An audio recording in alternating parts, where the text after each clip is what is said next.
자, 이제 말씀 전하겠습니다. 오늘 말씀은 고린도후서 강의 36번째 시간, 교회를 대적하는 자를 징계로 다스리라 라는 말씀입니다. 여러분, 우리가 함께 친하게 잘 지내고 있습니다. 서로 얼굴을 보고 맨날 인사하고 같이 밥 먹고 차를 마시고 즐겁게 대화도 하고 운동하고 함께 봉사하고 이렇게 잘 지내고 있는 중입니다. 그리고 말씀을 나누고 함께 예배하고 기도하고 이렇게 하고 있는 것입니다. 그런데 우리 지체 중에 어떤 사람이 죄의 문제와 연관이 되고 그리고 그것을 벗어나지 못해서 이제 결단하고 나는 범죄를 했기 때문에 이렇게 교회의 치리를 받고 징계를 받고 이제 새로워지겠습니다 라고 그렇게 얘기를 해서 징계를 받으면 괜찮은 건데 그 죄를 다시는 묻지 않게 되어 있습니다. 징계를 받고 나면 그 죄는 아예 소멸된 것으로 봅니다. 의미를 이해하시죠? 그러니까 그 전에 죄를 지었다고 해도 교회의 징계에는 세상의 징계가 있지만 세상의 징계 외에 교회는 따로 교회의 징계를 하게 되어 있습니다. 그래서 교회에서 징계를 하게 되어 있는데 근데 이것이요, 징계를 받는 사람이나 또 징계를 하는 교회나 모두 다 쉽지가 않습니다. 왜냐하면 징계를 받는 사람의 마음이 내가 잘못해서 징계를 받을 때 나는 이거 끊고 가겠습니다 라고 결단해서 가면은 좋은데, 그런데 그렇게 결단하기도 전에 사실은 죄를 인정하지도 않고 또 계속해서 버티고 신경질 내고 하고 있는데 교회는 그것이 계속해서 문제가 되기 때문에 징계를 해야만 하는 것이고, 그리고 징계를 하다 보면 그러면 서로에게 상처가 되는 일이 워낙 많은 것이 바로 징계입니다. 그런데 징계를 받는 자가 진리 안에서 겸손하고 또 그 엄격한 징계를 받아내면 서로에게 덕이 될 것인데 그 징계에 대해서 오늘 이야기를 하려고 하는 것입니다. 오늘 말씀을 보니까 교회를 대적하는 자는 징계로 다스리라 라고 얘기를 하는데 말씀에 쭉 보니까 뭐라고 나왔냐면 너희의 복종이 온전하게 될 때에, 자, 뭐라고 얘기했어요? 복종이 온전하게 될 때까지를 얘기하고 있습니다. 모든 복종하지 않는 것을 벌하려고 준비하는 중에 있노라. 자, 복종하는 것이 있는데 왜 다 복종했는데 복종하지 않는 게 남았대요? 잘 보세요. 거기에 복종이 온전하다 그랬잖아요. 그래요, 안 그래요? 복종이 온전하다 그랬는데 말씀해 보니까 근데 온전하지 않은 것을, 복종하지 않는 것을 벌하려고 준비하고 있다라고 지금 얘기하죠. 자, 그러면 전체가 온전하게 다 복종했다고 얘기를 하기는 하지만 사실은 어느 부분에서는 복종하지 않는 게 있다 없다? 있다는 거예요. 그런데 온전하게 복종된다라는 말은 하나님이 정하신 어떤 기준에 온전하게 부합되었을 때를 얘기하는 거예요. 그죠? 모든 사람이 한 명도 빠지지 않고 모두 복종하게 됐다는 의미를 말하는 게 아니라 온전하게 됐다는 것은 온전하게 될 사람들이 온전하게 됐다는 말을 말하고 있는 것입니다. 이해가 잘 되시죠? 네, 그래서 모든 사람이 온전하게 됐다는 의미는 아니라는 것을 이해하기 바랍니다. 자, 너희는 외모만 보는도다. 만일 사람이 자기가 그리스도에게 속한 줄을 믿을진데 자기가 그리스도에게 속한 것 같이 우리도 그러한 줄을 속으로 다시 생각할 것이라. 이게 무슨 말이냐면 외모를 보고 자꾸 바울을 판단했다는 거예요. 외모를 보고 판단했다. 그런데 그 뒤에 나오죠. 뭐라고 나오냐면 키도 작고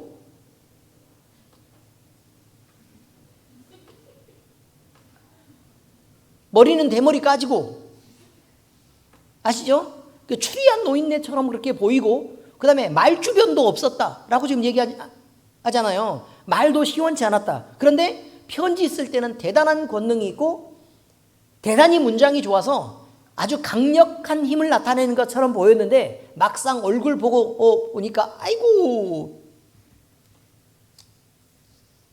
이렇게 생각했다는 것입니다. 이해가 잘 되시죠? 그러니까 뭐라고 얘기했냐면 너희는 외모만 보는도다 라고 표현하고 있는 것이에요.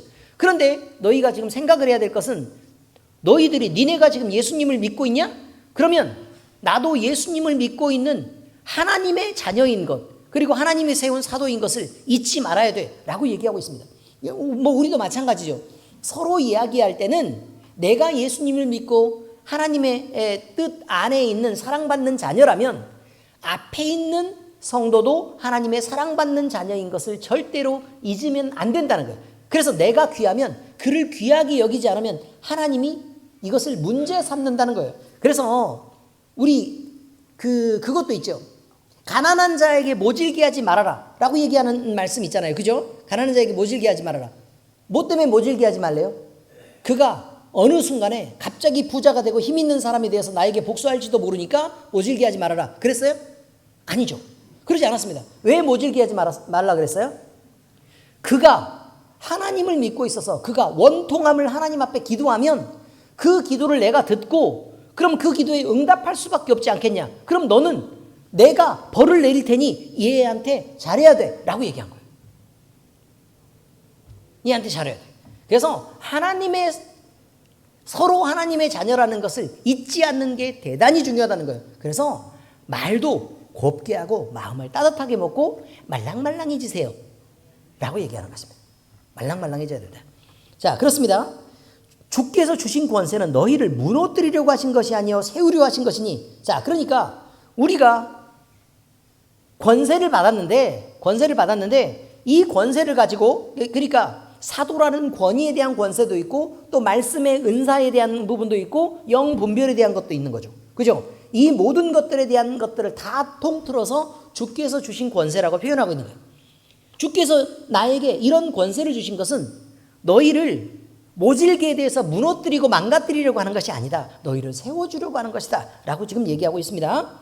내가 이에 대하여 지나치게 자랑하여도 부끄럽지 아니하리라. 그러니 내가 지금까지 살아온 모든 것들을 다 통틀어 봐도 내가 너희를 무너뜨리려고 했던 것이 아니라 온전한 그리스도인으로 세워나가려고 했던 것을 너희는 확인할 수 있을 것이다 라고 지금 얘기하고 있습니다. 자, 어쨌든 이 내용을 가지고 오늘 말씀을 함께 전할 것입니다. 자, 성경 말씀의 내용입니다. 첫 번째, 고린도 교인의 절반이 자신들의 잘못을 깨달아 온전히 복종하게 될 때 끝까지 대적하는 자들은 나는 징계할 것이다 라고 경고한 것입니다. 자, 교회는 하나님이 다스리는 거룩한 하나님의 나라입니다. 아멘? 네, 그렇습니다. 목사가 다스리고 있는 게 아닙니다. 이거 명심해야 됩니다. 누가 다스리는 나라라고요? 하나님이 다스리는 나라입니다. 이 땅에 두신 하나님의 천국입니다. 그러므로 이곳이 바로 하나님의 천국이라 그 말이에요. 그러니까 우리 모두는 하나님 앞에서 하나님이 왕 되신 나라에 우리는 살고 있는 백성이구나. 하나님의 자녀로서의 당당한 권리도 있지만 하나님의 종으로서 살아야 되는 그런 부분도 있구나 라는 것을 우리는 늘 생각해야 합니다. 자, 하나님 나라에 가면요 제일 중요한 게 뭘까요? 하나님 나라에 가면 제일 중요한 거, 하나님 나라, 우리가 천국 갔어요. 그럼 가장 중요하게 우리가 해야 되는 일이, 첫 번째 되는 일이 있어요. 뭐예요? 뭐라고요? 그래, 찬양이에요. 찬양. 찬송 생활의 권능 읽어봤잖아요. 뭘 해야 된다고요? 찬양해야 된다고요. 그러면 교회에 와가지고는 우리가 봉사하는 것도 중요하고 기도하는 것도 중요하고 예배 드리는 것도 중요해요. 그런데 그 예배라는 것 자체도, 예배도 하나님 앞에 막 엎드려가지고 주님 잘못했습니다, 용서해 주세요 라고 하는 그 모든 것들보다 뭘 하나님은 하시기를 원하냐면, 하나님의 나라 속에 내가 있게 되는 것을 감사합니다. 주님, 하나님의 이름을 찬양합니다. 이렇게 하기를 원하는 거예요. 우리가 때로 잘못할 수 있어요. 그러나 지금부터는 우리의 기도를 바꿔야 돼요. 이것도 잘못했습니다. 우리의 연약함 때문에 우리는 죄를 짓고 살았습니다. 하나님 또 이거 잘못했습니다. 이거 못했습니다. 이런 얘기를 이제는 좀 멈춰야 된다고요. 그만해요. 그만. 어지간히 그렇게 기도하시라고. 아멘? 자, 대표 기도할 때 제가 잘 볼 거예요. 잘 볼 거라고. 조목해서 잘 들을 거예요. 여러분도 들어보세요. 자, 어떻게 하면 안 된다고요? 이렇게 잘못 살았습니다. 이렇게 못났습니다. 이렇게 죄를 지었습니다. 하는 그런 것보다 우리 하나님을 찬양합니다. 이렇게. 우리 하나님을 높입니다.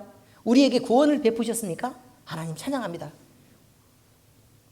우리 삶에 하나님의 능력을 펼치셨습니까? 하나님을 찬양합니다. 우리에게 마음의 기쁨을 주시고 우리를 행복하게 회복하셨습니다. 하나님을 찬양합니다. 우리가 하나님을 높일 수 있는 자리에 있게 됨을 감사합니다. 하나님을 찬양합니다. 우리의 삶에 하나님이 있어서 하나님을 느끼게 해주시고 교제하게 해주시니 감사합니다. 하나님을 찬양합니다. 이렇게 돼야지만 맞는 거라 그 말이에요. 우리의 예배는 하나님을 찬송하는 것이 목적이지 하나님 앞에 엎드려서 비굴하게 계속해서 잘못됐어요 비는 것이 그것이 목적이 아닙니다. 예배의 목적은 뭐라고요? 하나님을 찬양하는 것입니다. 하나님을 높이고 경배하는 것입니다. 그게 대단히 중요합니다. 못나고 못난 나 알고 있습니다. 하나님이 알고 있어요. 여러분이 여러분의 자녀를 키운다고 생각을 한번 해봐요. 자녀를 키울 때 맨날 자녀가 와가지고 난 이렇게 못했어 엄마, 나는 정말 이렇게 부족해요 아버지, 맨날 그 얘기만 올 때마다 반복하고 나는 이렇게 약해요, 응? 나는 이렇게 못났어요, 이런 얘기만 반복하고 있으면 좋겠습니까 여러분? 그래요? 정말 그것을 원하시면, 여러분의 자녀가 그렇게 되기를 원하시면 예배 때 그렇게 하시면 돼요. 근데 여러분의 자녀가 내 품에 안겨서 서로 사랑하고 웃고 떠들고 마음껏 자유롭고 행복하기를 원하신다면 여러분도 이 교회에서 반드시 그래야 된다는 거예요. 그렇게 돼야 되는 거예요. 아멘? 행복해지시기를 예수 그리스도의 이름으로 축복합니다. 자유로워지시기를 예수 그리스도의 이름으로 축복합니다. 네, 마음껏 누리고 그 사랑 안에서 마음껏 터지도록 마음 가운데 즐거움이 있기를 예수 그리스도의 이름으로 축복합니다. 바로 이것을 위해서 우리가 구원받았어요. 맨날 잘못하고 싸우고 이렇게 못난 것을 지적하라고 구원받은 거 아니라 이 말이에요. 명심하시기 바랍니다. 지금부터 기도할 때는 뭐는 빼라고요? 잘못됐습니다. 회개는 이제 개인적으로는 해야 되는 거 맞아요. 알았어요? 개인적으로는 그렇게 하세요. 그런데 교회에 오기 전에 다 하시고 교회에 와가지고는 어떻게 하신다고요? 이제 회복된 것을 찬송하시는 거예요. 회개 기도는 어디서 하시는 거라고요? 개인적으로 그냥 가서 조용히 하시면 됩니다. 그리고 한 번 회개 기도할 때는 분명하고 단호하게 회개 기도를 해야 됩니다. 분명하게 단호하게 회개 기도를 하실 때에 하나님, 다시는 내가 이 자리에 들어서지 않겠습니다. 한 번 돌아선 길을 다시는 밟지 않겠습니다. 그리고 이제 예수 그리스도의 이름 이것을 선포합니다. 나는 이 죄로부터 자유로워진 것을 선포합니다. 하나님, 제가 이거는 다시 가지 않는 길입니다. 그러니 이제는 이것은 저와 관계가 없습니다. 이제부터는 하나님을 찬송하겠습니다. 그리고 와서 찬양하시라고 해요. 괜찮죠? 이 방법이 괜찮죠? 네, 그렇습니다. 여러분, 교회는 하나님이 다스리는 거룩한 나라이고 이 땅에 두신 하나님의 천국이라고 말씀드렸습니다. 이 땅에서는 하나님의 천국이 돼야 되는데 하나님의 백성만 사는 게 아닙니다. 세상 사람들도 같이 살고 있습니다. 이 세상에서는 하나님을 거부하면서 사는 사람이 훨씬 많고, 심지어 교회 안에서도 구원받았다고 하는 많은 사람들이 이곳에 들어와 있지만 하나님을 사랑하고 자유롭고 행복한 사람들이라기보다는 오히려 사탄에게 눌려서 고통당하고 괴로움을 당하고 있는 사람이 훨씬 많습니다. 우리 교회는 예외입니다. 그런데 이들의 배후를 살펴보니까, 잘못되는 사람들의 배후를 살펴보니까 그 뒤에는 사탄 마귀가 역사하고 있는 것이 나타난 것입니다. 그래서 이 땅에 사는 사람들은 보이는 물질의 세계에 의해 보이지 않는 영적 세계가 존재하고 있다는 것을 잘 모르고 있습니다. 이 세상 사람들이 그렇습니다. 그러나 분명한 것은 그 영적 세계가 배후에 존재하고 있는 것입니다. 이 영적 세계에서는 끊임없는 싸움이 계속되고 있습니다. 사탄 마귀는 하나님을 배신하고 쫓겨났습니다. 이 땅으로 쫓겨났습니다. 그래서 이 땅이 자기의 땅인 줄 알고 있습니다. 그러나 여기로 쫓겨난 것이지 잠시 머무르게 한 이 땅에서 자기의 세상을 구축하려고 엄청 노력하고 있습니다. 그래서 하나님을 대적하여 일어나서 자기 세상을 만들기 위해 최선을 다해 노력하고 있습니다. 그 결과 세상은 점점 혼돈 속으로 빠져들고 있습니다. 그래서 사람도, 권세도, 세상의 경영도, 인간의 철학과 이성도, 그 가치관도 마귀가 원하는 방향으로 계속해서 진행되고 있고 왜곡되고 변해갑니다.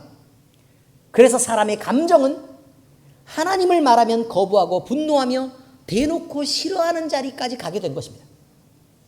사도행전 4장 25절에서 26절에 이렇게 나와 있습니다. 또 주의 종 우리 조상 다윗의 입을 통하여 성령으로 말씀하셨다 이 말이에요. 그럼 예언이에요. 어찌하여 열방이 분노하며 족속들이 허사를 경영하였는고 세상의 군왕들이 나서며 관리들이 함께 모여 주와 그의 그리스도를 대적하도다 하신 이로소이다. 이렇게 되어 있습니다. 자, 무슨 말이라고요? 성령을 통해서 지금 이 시대에 일어날 일에 대해서 말씀해 주셨는데 어찌하여 열방이 분노하며, 자, 열방은 누구에 대해서 분노한다고요? 하나님에 대한 분노라고 했죠. 하나님에 대해서 분노해요. 그래서 하나님을 대적하기 위해서 막 화가 나서 막 있는 힘껏 열을 내고 있는 중이라 이 말이에요. 족속들이 허사를 경영하였는고, 그러면 각 민족과 나라들이 지금 뭘 하고 있다고요? 허사, 헛된 일들을 경영했다, 이런 말이에요. 그러니까 하나님을 떠나 행동하게 됐고 하나님을 떠나 다스리게 되었다, 이 말이에요. 세상의 군왕들이 나서며 관리들이 함께 모여 하는 일이 뭐냐? 주를 대적하고 그의 그리스도를 대적하는 일만 하고 있다 라고 다윗이 성령 충만해서 예언했다, 그 말이에요. 그러니 이 세상이 하나님이 기뻐하시는 세상으로 가게 될 것이라는 것을 여러분이 기대한다면 성경은 안 읽었거나 아니면 그것을 부인하거나 둘 중에 하나예요. 안 읽어서 몰랐거나 부인하거나. 여러분, 세상은 그러고 있습니다. 하나님이 세상을 만드셨습니다. 땅도 하나님이 만드셨고 바다도 하나님이 만드셨습니다. 산도 강도 그가 만드셨고 그 위에 사는 나무와 짐승도 그리고 우리 인간도 그가 만드셨습니다. 하늘의 해도 달도 별도 온 우주도 하나님이 만드셨습니다.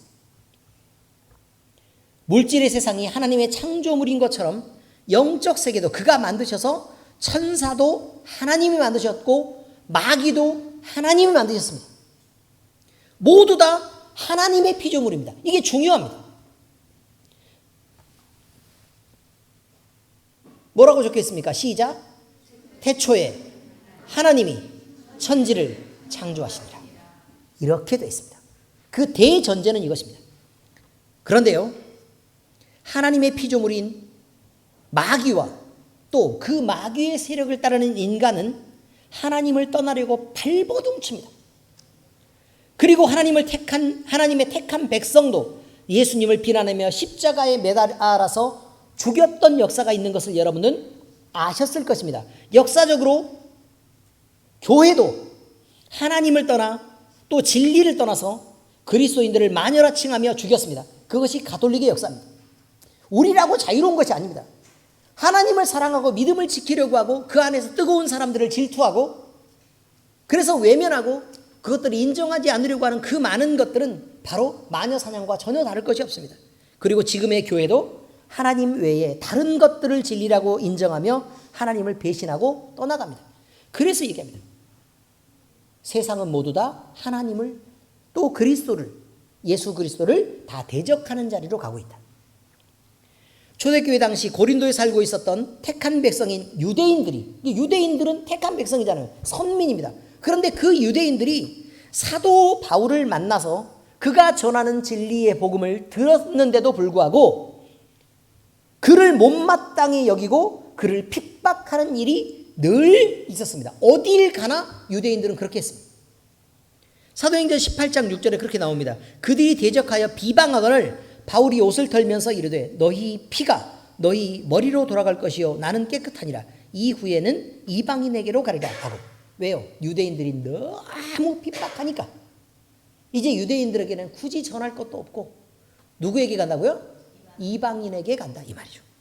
심지어 바울이 전도한 고린도 교회마저 바울은 사도가 아니다 라고 주장하며 그를 핍박하는 지경에 이르렀습니다. 이 모든 것을 알고 경험했던 바울은 고린도 교회가 돌이킬 수 있도록 편지를 써서 전하고 그들이 변화되기를 기다리고 있었습니다.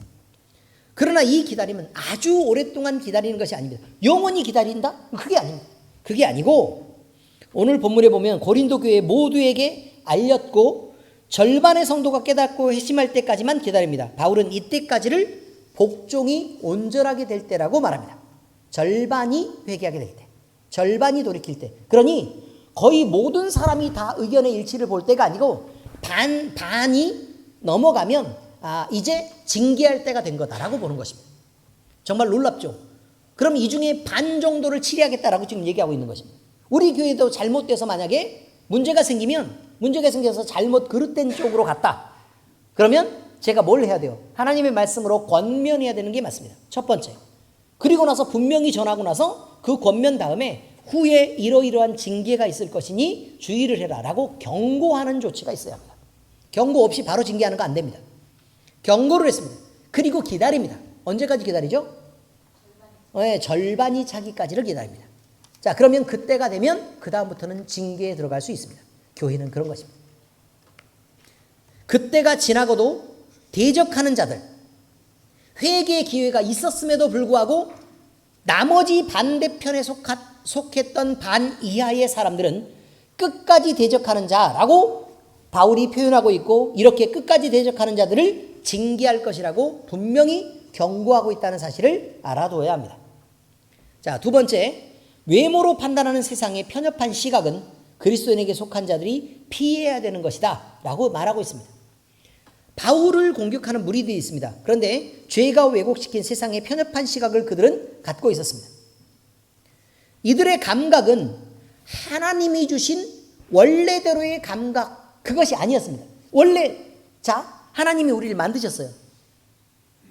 그리고 하나님이 감각을 주셨습니다. 그런데 죄에 물들지 않고 왜곡되지 않았으면 우리는 하나님이 주신 그 감각대로 우연히 생각해도 하나님이 원하시는 생각을 할 것이고, 그 다음에 느껴도 하나님이 기뻐하시는 것을 우리가 기쁘게 느끼고, 하나님이 분노하는 것에 분노하고, 하나님이 마음에 들지 않는 것을 꺼리게 될 것입니다.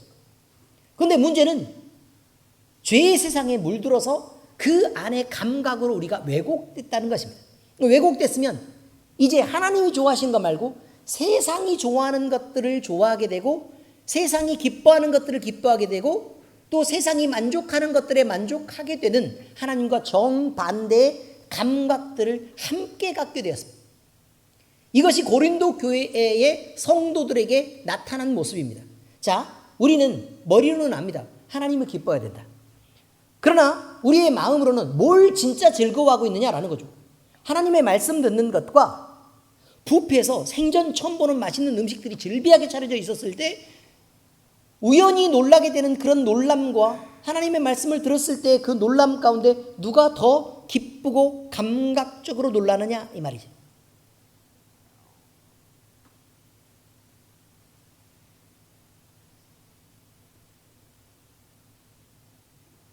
생각하라고 시간을 드린 것입니다.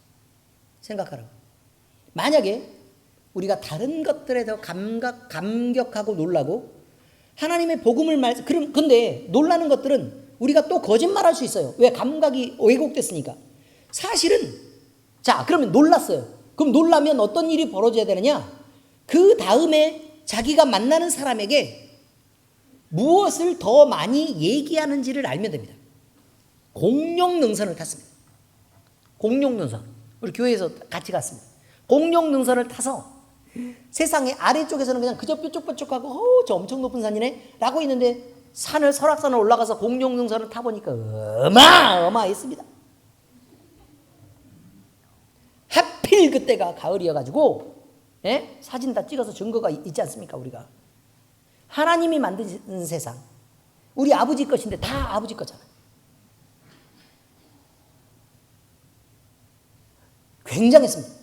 근데요, 거기서 놀란 것이 그저 그걸로 끝났느냐? 그럴 수가 없다고 얘기한 것입니다. 끊임없이 공룡능선을 얘기했습니다. 그래요, 안 그래요? 왜요? 놀랐으니까요. 토했으니까 그런 게 아니고 놀랐으니까 그렇다는 것입니다. 엄청 놀랬다. 그건 절제하고 싶어도 차라리 절제가 되는 게 아닙니다. 의미를 아시겠죠? 그렇습니다.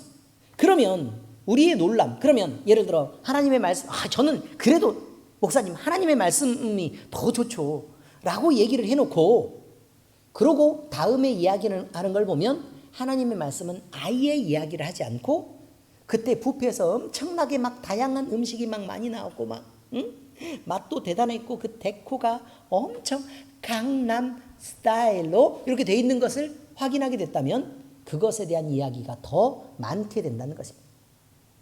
그럼 우리는 그 놀란 것마저도 거짓말하고 있는 것입니다. 아멘? 그런 것입니다. 자, 여러분, 세상적인 감각이 살아있고 그것으로 느끼고 감각한다면 우리는 반드시 왜곡될 수밖에 없습니다. 그런데 이 왜곡된 감각은 자신의 기억 속에서 왜곡되게 인식하고 받아들였기 때문에 그러면 이 감각이 이렇게 뇌로 들어가서 기억됩니다. 기억됩니다. 그런데 하나님의 말씀이 있었어도 뭐가 문제가 되는 거냐면 우리는 다 잊어버립니다. 그러니까 사실에 대한 기억은 잊어버립니다. 사건이 그때 어떤 일이 있었다는 잊어버리고 그때 뭐만 기억하는 거냐면 감각만 기억하는 것입니다. 그때 엄청 좋았는데 이거 이해가 되십니까? 바로 이런 것입니다. 제가 그 전에 얘기한 적이 있습니다. 부부가 엄청 싸웁니다. 서로 옳다라고 주장하면서 엄청 싸웁니다. 난 내가 옳아. 아니야, 당신이 틀렸어. 내가 옳아 라고 주장하는 싸움을 크게 싸웁니다. 그런데요, 한 사람이 다른 사람에 대해서 완벽하게 오해하고 있는 상황에서요 설명을 쭉 했습니다. 그러니까 그랬어? 그럼 내가 그게 아니었네. 그 잘못했어? 라고 사과를 하고 내가 이 부분은 내가 잘못했으니까 그러면 우리가 이거 싸울 일도 아니었네 라고 얘기하고 모든 게 해결됐습니다. 자, 그런데 그 다음에 뭐가 기억난다고요? 싸움의 원인과 내가 잘못했던 것을 대부분의 사람은 기억하지 않습니다. 그걸 지워버립니다. 그리고 뭐만 기억하냐면 그때 2달 전인가? 당신이 나 엄청 화나게 했는데 그때 우리가 싸우고 나서 어쨌든 서로 화해했잖아. 근데 사실 그때 내가 당신한테 엄청 분노했었어 라는 것만 기억합니다. 자기가 잘못했던 것에 대한 걸 거의 기억하지 않습니다. 사람은 특히 사람의 대뇌는 자기가 분리했던 것을 지우는 경향이 있다는 걸 알아야 합니다. 근데 대부분 그렇습니다. 자, 그러면 잘못된 기억이 계속 남아있고 그 기억이 계속해서 그런 기억들이 계속해서 쌓여가면 우리의 이성마저도 점점 변해가고 왜곡될 수밖에 없다고 얘기하고 있습니다. 이건 사실 심리학에서 되게 복잡한 내용이 많이 쓰였는데 제가 간단하게 얘기하는 것입니다. 사람의 감각에 대해서 책 소개했죠. 신앙감정론 소개했습니까? 안 했습니까? 얘기했죠. 제가 이렇게 쉽게 설명하는데 여러분들은 신앙감정론 읽어보시니까 읽기가 쉬워요? 어려워요? 어려웠죠. 도대체 못 알아듣겠죠. 그러니까 쉽게 얘기할 때 잘 들으세요. 쉽게 설명해 드릴 때 신앙감정론의 가장 중요한 건 뭐냐면 감정이 있다. 근데 얘는 많은 걸 느낄 수 있고 그냥 많은 것을 생각할 수 있다는 거예요. 그냥. 근데 감정적으로 사람이 반응한다 이 말이에요. 근데 감정이 독립적으로 그렇게 지 혼자 움직이는 게 있다는 거예요. 지 혼자 움직이는 게 있다. 그럼 이것은 이 감정이 동요할 때 이것을 신앙이냐? 라고 볼 때는 감정 혼자 움직일 때는 아니라는 것입니다. 자, 그런데 이 감정이 그냥 혼자 있는 게 아니라 감정이 인격 안에 함께 있다는 거예요. 누구랑? 감정과 이성과 그 다음에 지적 계획과 이렇게 같이 이 지정의가 함께 있는 것입니다. 함께 있는 상태에서 우리가 생각하고 판단하고 또 계획하고 그러면서 여기 안에서 냉정하게 감정을 느끼고 이렇게 해서 그럼 감정을 느끼면 그럼 이것은 신앙적이냐? 라고 묻는 것입니다. 이 안에서 신앙적이냐?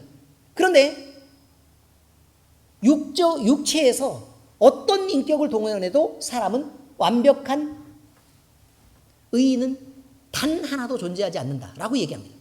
그리고 이것마저도 이때의 감각도 아니다. 그래서 예를 들어 기도하다가 내가 하나님을 믿어야 되는 것도 알고 또 말씀으로 충만해져야 되는 것도 알고 뭐 그다음에 그래서 열심히 노력하고 찬양하고 이렇게 해서 내 감정이 뜨거워졌으면 이건 성령 충만이 된 것인가? 그때 우연히 드는 생각은 그러면 내가 성령 하나님께 응답받은 것인가? 라고 묻는다면 그것도 아니라고 얘기합니다. 왜요?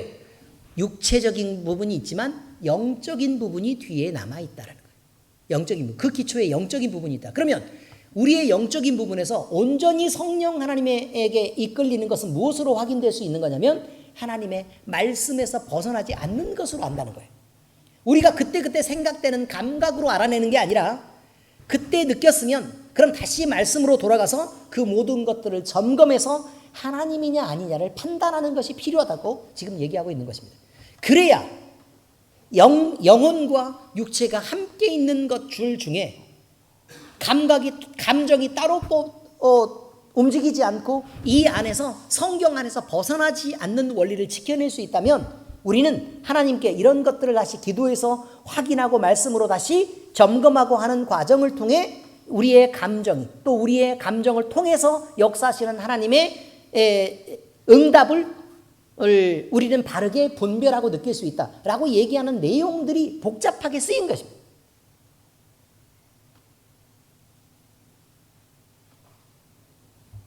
그렇다고요. 잘 안 읽는 것 같아서 제가 설명을 드리는 것입니다. 읽으라고 얘기했더니 일주일 내내 읽었는데 무슨 성경 읽듯이 뭐 7장 읽었다 그러고 보니까 이틀이면 다 읽더만. 그렇지 않습니까? 무슨 책을 그렇게 도대체 집에서는 뭐 하는 거예요? 김혜진 집사 다 읽었는데 그죠? 안 읽었다고요? 앞쪽 읽었어요? 안 읽었어요? 앞쪽 읽었어요? 뒤편은? 읽고 있답니다. 그게 그렇게 오래 걸릴 일인지 나는 도대체 이해를 못하겠네. 나는 이틀 후에 또 새로운 책 소개시켜 주려고 지금 그러고 있는데 이틀이라니요. 2달 되게 생겼어요. 자, 어쨌든 그렇습니다. 여러분, 그래서 왜곡된 감각, 이것들이 대단히 잘못된 지식을 쌓을 수 있도록 만든 것입니다. 그래서 사람들이 옳다고 판단해서 바울을 비판했던 사람들도 그 왜곡된 감각으로 받아들인 여러 가지 쌓여왔던 지식들, 세상과 함께 타협하면서 만들어졌던 그 지식들 때문에 그들이 가치관이 잘못되어 있고 그들의 신앙관이 잘못되어 있고 또 하나님을 향한 마음의 진심들도 왜곡해서 받아들일 수밖에 없었고 그래서 그의 영성 이런 것들은 생각하지도 않고 겨우 겉으로 보이는 저건 키도 별로고 빠박이야 라는 것들만 자꾸 쳐다보고 있으니까 문제가 됐죠. 눈에 저 눈곱 낀 거 봐. 이렇게 생각하는 건 문제가 있다는 것입니다. 자, 이것은 분명히 잘못된 것입니다. 신 가운데 신이며 주 가운데 주님이시고 크고 능하시며 두려우신 하나님은 사람을 외모로 보지 않으시며 외모를 보고 판단하시는 분이 아니기 때문에 그렇습니다. 그래서 이건 하나님의 감각이 아니라는 것입니다. 자, 신명기 10장 17절에서 19절 함께 읽겠습니다. 시작. 너희의 하나님 여호와는 신 가운데 신이시며 주 가운데 주시요 크고 능하시며 두려우신 하나님이시라. 사람을 외모로 보지 아니하시며 뇌물을 받지 아니하시고 고아와 과부를 위하여 정의를 행하시며 나그네를 사랑하여 그에게 떡과 옷을 주시나니 너희는 나그네를 사랑하라. 전에 너희도 애굽 땅에서 나그네 되었음이니라. 무슨 말이에요? 제발 네가 원래 있었던 입장들을 잊지 말아라 이 말이에요. 하나님은 다윗의 외모만 보고 그에게 기름 붓기를 주저하고 있었던 마지막 사사였던 선지자 사무엘에게 그의 용모나 키 등 외모를 보고 판단하지 좀 말라고 얘기합니다. 사무엘상 16장 7절에 이렇게 말합니다. 여호와께서 사무엘에게 이르시되 그의 용모와 키를 보지 말라. 제가 몇 번 얘기해요. 아담도 아담이라고. 여기서 사실 분노할 일은 아니지만 내가 이미 그를 버렸노라. 내가 보는 것은 사람과 같지 아니하니 사람은 외모를 보거니와 나 여호와는 중심을 보시느니라 하시더라. 자, 그럼 사람은 외모를 본다 그랬으니까 그럼 우리는 외모를 보면 되는구나. 이게 아니고 세상 사람은 외모를 봐도 되지만 하나님의 사람은 그러면 안 된다고 얘기하는 것입니다. 자, 그래서 외모로 판단하는 세상의 편협한 시각을 그리스도인은 그것을 버리고 그 중심, 마음의 중심을 볼 수 있어야 된다. 그리고 그 영혼의 가치를 생각할 수 있어야 된다라는 것입니다. 자, 세 번째, 성도의 자랑은 오직 주님께 받은 것들이어야 함을 강조하고 있습니다. 세상 시각으로 보는 자들은요, 세상의 것으로 판단할 수밖에 없습니다. 그러나 하나님의 백성인 거룩한 성도들은요, 하나님이 주신 것들로 하나님을 닮아서 얼마만큼 하나님께 가까이 있느냐, 이것으로 그 가치를 인정받고 판단되어야 되는 것을 알아야 됩니다. 주님이 귀하게 여기는 걸 귀하게 여길 줄 알고 주님이 하지 말라는 것을 피할 줄 알아야 되는 게 성도라 이 말이에요. 우리는 무엇을 받았을까? 하나님께서 우리에게 무엇을 내주셨을까? 이것을 먼저 보고 이것을 가치 있게 생각해야 됩니다. 무엇보다 성경 전체에서 얘기할 때는 가장 가치 있는 하나님의 최고의 가치를 우리에게 주셨습니다. 그 가치가 뭐라고요? 예수 그리스도입니다. 그래서 예수 그리스도는 성경 전체 속에 가장 귀한 분이라고 증거하고 있습니다. 그래서 예수 그리스도를 우리가 가장 귀하게 여길 수 있을 때 하나님이 가지신 시각을 우리는 갖고 있는 것입니다. 하나님은 또 우리에게 무엇을 주셨죠? 믿음을 주셨습니다. 그리고 선한 약속을 주셨습니다. 그리고 그 약속대로 우리에게 구원을 주셨습니다. 주님은 구원받은 우리에게 성령을 주셨습니다. 그리고 하나님은 구원받은 우리를 불러 거룩한 교회를 삼아주시고 복음을 전하라는 사명을 주셨습니다. 우리를 그냥 보내지 않으시고 밖에 나가서 전도하고 또 복음을 전할 때 너희들이 어려움이 있을 거다. 그러니 내가 성령의 은사를 주겠다. 그래서 은사를 주셨습니다. 그리고 그 은사와 함께 능력을 주셨습니다. 하나님은 우리를 귀하게 여겨 예수 그리스도의 이름을 위해서 고난받을 자격을 허락하셨습니다.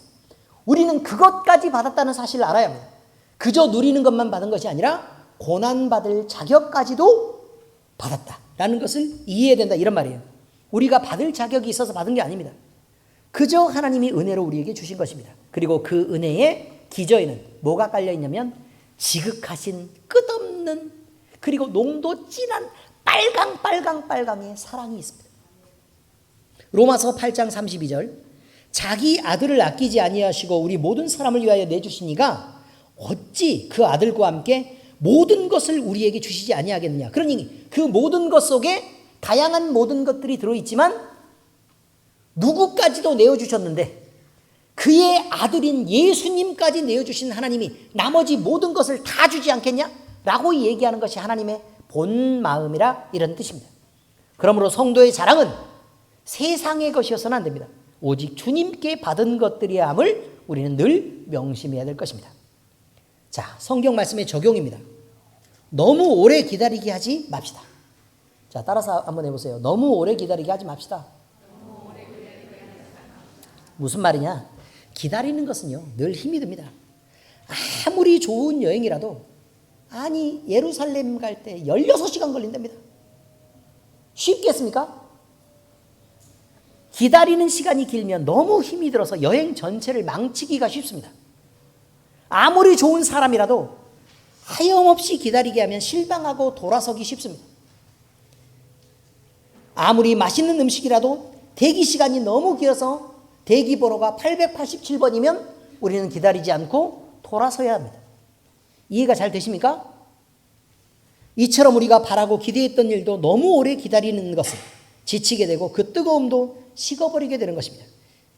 이처럼 사람 사이의 관계도 너무 오래 기다리게 하면 때가 늦을 수 있다는 것을 잊지 말아야 합니다. 용서하는 것도 너무 오래 기다리게 하지 말아야 합니다. 적당하게 마음을 접고 내 마음이 완전히 다 정리되기 전에 용서할 수 있어야 합니다. 그때까지 기다리면 너무 오래 기다리게 하는 것입니다. 사랑의 고백도 마찬가지입니다. 사랑을 고백할 때도 너무 오래 기다리게 해서 사랑하는 건 네가 알잖아 라고 말하지 말고 그 고백을 부지런히 해주셔야 합니다. 틀어진 관계 회복도 너무 오래 기다리게 하지 말아야 합니다. 자, 이렇게 사람 사이의 관계에서 너무 오래 기다리게 하는 것은 사람을 실망시키고 멀어지게 하는 일입니다. 그러니 오래 기다리게 하지 말기로 하십시다. 아멘. 또 하나님도 너무 오래 기다리게 하지 말아야 합니다. 회개할 때 너무 오래 기다리게 하지 말아야 합니다. 우리가 돌이킬 때 그 시간도 적정한 때가 있습니다. 또 하나님이 일꾼으로 부르십니다. 또 온전한 그리스도인이 되어서 서라고 말합니다. 그런데 그렇게 반응하는 것이 너무 오래 기다리게 하면 하나님이 그 촛대를 옮겨버립니다. 때가 지나면 다시 그 기회가 우리에게 없을지도 모릅니다. 그러니 긴장하시고 너무 오래 기다리게 하지 말기로 하십시다. 자, 두 번째입니다. 소중한 것을 귀하게 여길 줄 알아야 합니다. 따라서 한번 해보세요. 소중한 것을 귀하게 여길 줄 알아야 합니다. 우리가 잘 알면서도 늘 실수하는 것이 있습니다. 그것은 아주 가까이에서 나를 아끼고 사랑하는 이들을 가장 귀하게 여겨야 되고 또 가장 잘 지켜야 되는데 귀하게 여기지도 못하고 지켜주지도 않는다는 사실입니다. 다시 말하면 이것은 분명히 실수하는 것입니다. 가장 가까이에서 여러분을 사랑하고 지키며 위하고 아끼며 걱정해주고 또 기도로 섬기는 여러분의 남편이 있고 여러분의 아내가 있으면 여러분은 반드시 그를 귀하게 여길 줄 알아야 합니다. 자식은 여러분의 곁을 떠나서 독립합니다. 그리고 그가 편할 때 오고 그의 즐거움을 위해서 마음껏 부모에게 오기도 하고 가기도 하고 할 수 있습니다. 그러나 여러분의 아내와 남편은 독립하는 자식과는 다르게 여러분이 늙을 때, 병들 때, 또 약해질 때, 세상의 자랑이 끊어질 때, 또 삶이 어려워질 때에도 여러분의 곁을 항상 지키며 여러분을 도울 것이고 편을 들 것입니다. 이 소중한 가치를 우리는 분명히 알아야 합니다. 그래서 여러분을 품고 또 여러분을 지켜내는 그 사람들을 소중하게 여기고 사랑하고 또 귀하게 여길 줄 알아야 된다는 것입니다. 그래서 그에게 따뜻한 말을 하고 또 그의 감정을 세심하게 살피고 조심스럽게 아끼면서 서로 살아야 되는 것을 잊지 마시기 바랍니다. 또 여러분을 돕고 여러분을 위해서 기도하고 여러분이 함께 예배하고 지체가 되는 교회를 사랑하고 귀하게 여겨야 합니다. 교회는 울부짖으며 여러분을 해하려 발악하는 사탄의 공격을 막아내는 최후의 보루입니다. 교회를 떠나면 공격받습니다. 위험합니다. 이 교회는 건물 교회가 아닌 성도의 거룩한 모임을 의미하고 있는 것입니다. 우리가 예수 그리스도의 이름으로 함께 모여 마귀와 대적하여 싸울 때 우리는 군대가 되고 이미 승리하신 예수 그리스도의 이름으로 반드시 그 대적을 무찌르고 승리하게 될 것을 믿습니다. 우리는 이것을 반드시 깨달아야 합니다. 그래서 교회를 소중하게 여길 줄 알아야 합니다. 또 우리 교회와 우리 엘림교회와 우리 각자는 하나님을 사랑하고 귀하게 여길 줄 알아야 합니다. 하나님을 사랑할 때 우리에게는 능력이 넘쳐납니다. 우리에게는 평안이 있습니다. 하나님을 사랑할 때 우리에게는 복이 있고 풍요가 넘칩니다. 하나님을 사랑할 때는 우리 마음속에 갈급함이 사라지는 참 만족이 있게 됩니다. 그러므로 우리 모두는 하나님을 사랑하고 귀하게 여길 수 있기를 바랍니다. 우리 모두는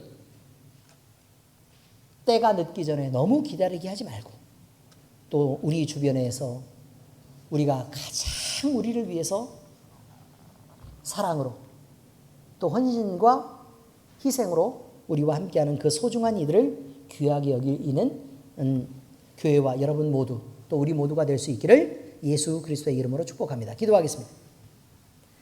하나님 아버지, 진리를 위해 그 진리의 수호를 위해 경고할 때에 그 경고를 듣지 않는 자들은 위험하다는 것을 우리는 압니다. 아버지 하나님이여, 세상의 왜곡된 가치와 판단 기준을 가지고 우리가 살아가면서도 나는 잘못되지 않았다고 교만을 떠는 사람들의 무리에서 우리는 벗어나게 하시옵소서. 그래서 온전히 아버지 하나님이여, 우리가 하나님을 사랑하고 또 하나님을 귀하게 여기며 내 주변의 이웃과 또 내 주변에 있는 사람들을 사랑하고 교회를 귀하게 여기는 신앙 안에서 우리는 서서 온전하게 겸손한 마음으로 진리를 지켜내는 아름다운 교회가 되기를 원합니다. 주여, 우리를 지키시고 우리 안에 하나님이 마음껏 하나님의 나라를 이루시옵소서. 살아계신 우리 주 예수 그리스도의 이름으로 감사하며 기도합니다. 아멘.